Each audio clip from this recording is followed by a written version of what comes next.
Yesterday, I ran the Dublin Marathon, something that I've been doing for the last 20 years. I used to weigh about 12 kilos heavier than I did today. And it was either I started buying new clothes or I started getting in shape or started losing weight. And there's nothing worse than carrying excess weight. It's tiring. I do remember at the time that the being overweight is it really takes a toll on your health. So losing weight helped me a lot, and I kept it off over the last number of years by just walking, running. Now I don't break any records. I do it very slowly over 5 hours. My wife is a lot quicker. She just did it in 4.5 hours. But it was a beautiful day. I do like the Dublin Marathon. It's never rained. Very strange. I've never had rain, like serious rain on that day. It was beautiful. It was warm, and I just enjoyed. I actually did enjoy the day. It was very, very beautiful. And while I was out running, I was just reflecting on what has happened in the last 3 years, because I signed up for this race in 2019 after the 2019 marathon. And it was kind of a strange time. It was actually the same time that I started this channel. People will remember the interesting events in the Vatican in October of 2019, where some people said, "Oh, look, we're having a ceremony for Our Lady of the Amazon," 2 statues of Our Lady of the Amazon, where we all walk around it and prostrate ourselves in front of the Pope, in front of this so-called statues of Our Lady of the Amazon. The Pope later clarified, no, it's not Our Lady of the Amazon, it's the Pachamama. And then we had, if people will remember, Father Mitch Pacwa coming out saying this is a major scandal and that nothing good would come from worshipping the Pachamama. And nothing did come from that event. So far, kind of a bizarre time in the church, very, very strange. Never saw it in my life. And our churches were closed, and I don't need to rehash what's gone on. You just know what we can all reflect on what has gone on in the last 2 years. Anyway, it was just there thinking, reflecting on praying actually while I was running the marathon, and a bit in my own mind. And 2 Timothy 4:7 came to mind. I fought the good fight. I finished the race. I've kept the faith. And I was just thinking afterwards, I wonder what was that in Greek? And I just thought I'd dig into that phrase. And in Greek, it would have been ton kalon agona agonismai. That good agona fight I have fought, agonismai. Fight, agona, you can take from there agonia, agony. And so there's a parallel between Christ's agony and a fight. It's the word actually, the fight and agonia are the same root in Greek. And the next is ton dromon teteleka, the race I have finished. 10 piston tetereka, the faith I have kept. Dromon, hyperdrum, if that's the root for that word as well. Race, pathway I've kept. And so we're on this way, we're on this path, we're on this race. You can translate dromon to what do they have it here? I was just looking it up. Race, running, racetrack, course, or path. Those are dromos from Greek. Ton dromon te leka, the race I have finished, the path I finished, the course I finished, and so forth. This is St. Paul in 2 Timothy 4:7. One thing that's quite interesting about running a marathon, for years, you would just sign up and you'd be in different waves, people starting and off you go. But a few years ago, they started a thing called the Pacers. So they would have 3 people with balloons pacing the marathon runners. So if you say, look, I'm hoping to finish in 3 hours, I think there was a Pacers for 3 hours, and then every 10 minutes there was a team of pacers.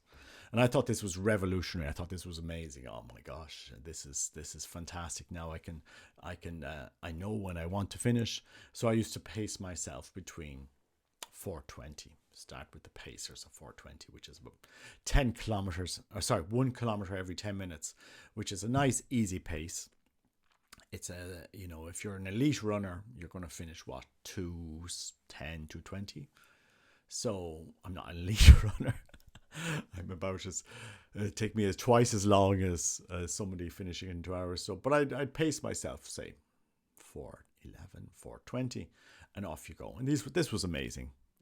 And if you're getting a little bit tired, you could just fall back to the 4:30 Pacers. And this year, for whatever reason, they weren't as well organized, and the Pacers were way ahead until I found myself, oh gosh, they changed the course at the start. It wasn't like other years. They weren't as well organized. But anyway, the Pacers made a big difference to running a race. So your wish, because generally there's kind of a group of people around these Pacers that I want to finish at that time. So I'm going to run kind of in a pack along with these Pacers, and they're giving you coaching tips. They've run the race. They know the race. They know the course. They're kind of helping you along. Don't worry, you'll be okay. And this is where we're going. And the Dublin Marathon, a lot of the hill running is at the start, and it gets very, very, very flat at the end. It's one of the best marathon courses in the world. And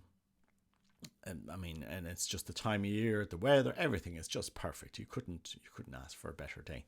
But I was kind of thinking of that analogy, how can we, as the faith, how can we pace people to heaven? How can we bring them on the ton dromon, on the race, ton dromon, their race in Greek? How can we pace people to heaven? Because not everybody's going to run at the same pace. Not everybody understands the faith at the same way, at the same level. Some people will get it instantly. Some people will take 3 years. Some people will take 30 years. But we all have to walk this road to heaven, whether we like it or not.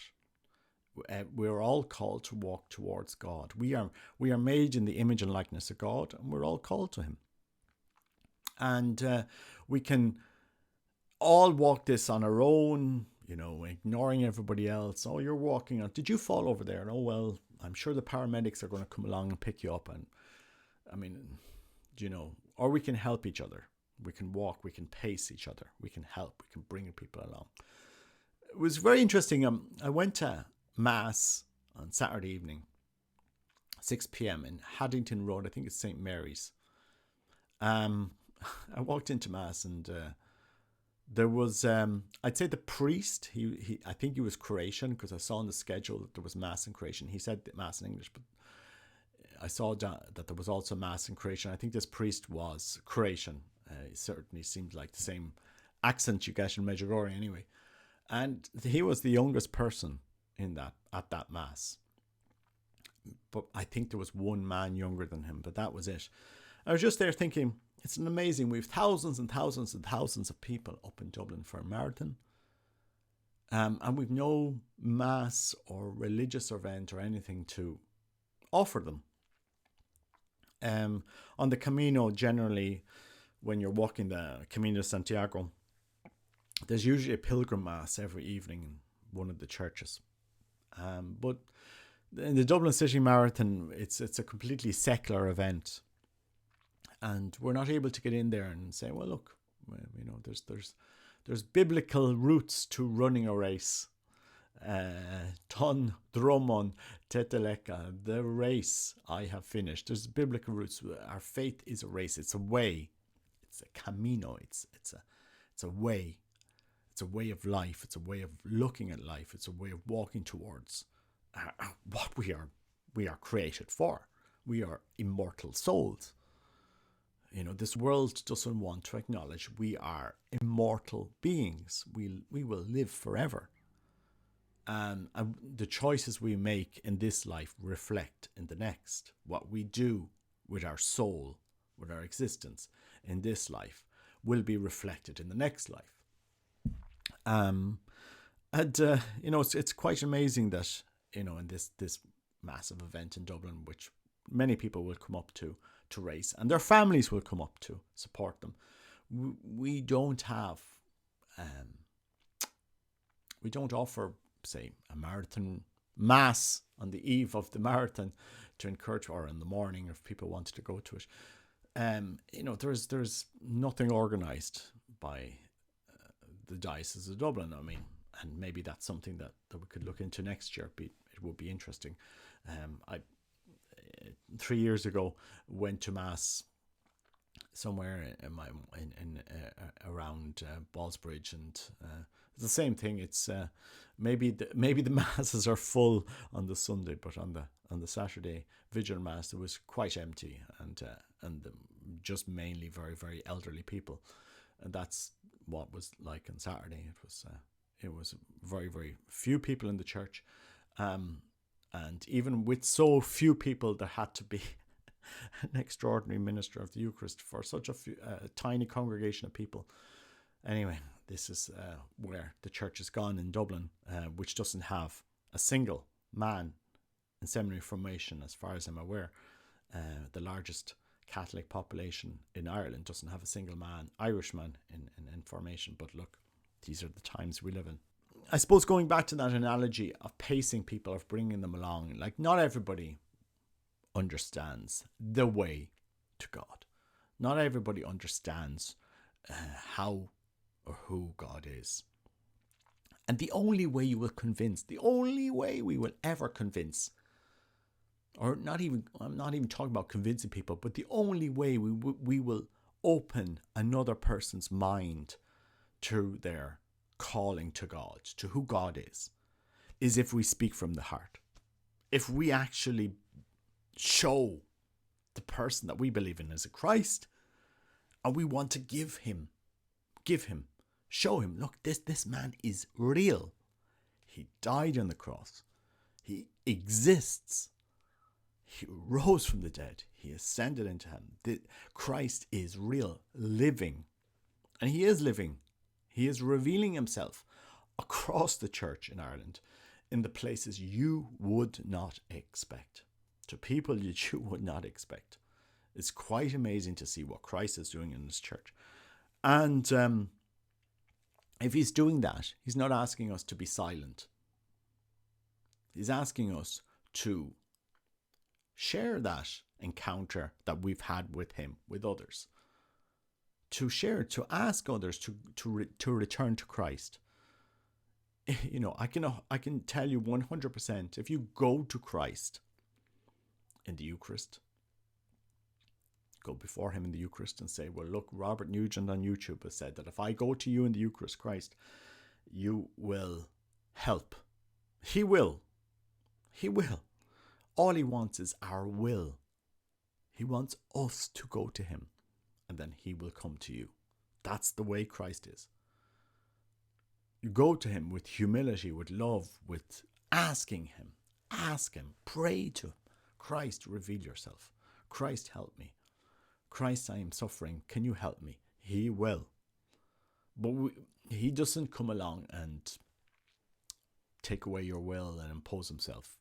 He gave us the greatest gift. We've been given the greatest gift that the universe can give, which is our freedom to accept or ignore Christ. But you know, I think it's an amazing encounter with Christ if we accept his friendship, and then, you know, share that encounter with Christ with others. It's quite amazing. Christ is walking in places in the church people don't expect. He simply is. He hasn't abandoned his church. He hasn't. And he's walking and he's raising people up at this moment of time to speak of his faith, to speak of him. We're called to speak of it, to preach the gospel, to finish the race, to fight the fight, to keep the faith. That's what we're called to do. Day in, and it's a fight. It's an agona. It's a that it's a kalon agona, the good fight, kalon agona. This is what we're called to do as Catholics, is to fight the good fight, not the bad fight. There's an opposite to that. There's a bad fight, which is, giving in to our weaknesses, and we all know what a bad fight is. But the good fight, what St. Paul fought, that's what we're asked to do. We're asked to run the race, to run that path, and to bring others along, to be the pacers, to be God's pacers in the church, to bring people along. Because people will say, well, how come you believe in Christ? And you can respond, well, how come you don't believe in Christ? Well, I've never seen him. I've never understood him. He doesn't come. Sure, where is he? And the church did this and the church did that. We have to be the mirrors of Christ in this world. And he has to sit in our heart, not up here. There's no point in using our head. I mean, reason plays an important part but if we've been converted in our heart, if we know who Christ is in our heart, if we've actually, if you love something, you will give your life to giving him to the world, to those around you. I don't know if there's any perfect formula for evangelization, but I do know that it's impossible to evangelize unless your heart has been converted, unless you know the person you're going to talk about. Otherwise, it's just hollow words. So it was just an interesting day. It was just remembering the different dynamics and the people you see along. It's very interesting to see people that are running races, and the different charities they're running for, and the different reasons they're running for, and so forth. And I think we're kind of called. We're called to run this race of the faith, and not be afraid. Don't be afraid. Don't be afraid of Christ. Don't be afraid of what he can do in the church. Don't be afraid of him. Sooner or later, I'm convinced that everybody turns to God, or everybody questions, does God exist? He does exist. Why wait till your deathbed to question that? Why wait till there's a crisis in your life to question if God exists, or somebody's sick, or somebody's cancer, and we start the novenas, and we start this, and we go to healers, and God knows who, and this, that, and the other. Why can't we come to Christ today, when our life, is relatively simple and easy, and so forth? Encounter Christ in your life today, and renew the faith.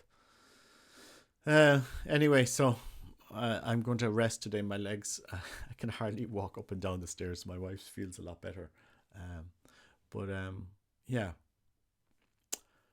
Fight the good fight. Ton kalon agona. And keep the faith. Ton dromon teteleka. The race that we all have to finish, or as St. Paul, the race I have finished, the faith I have kept. Ton piston tetereka. Piston, epistemology.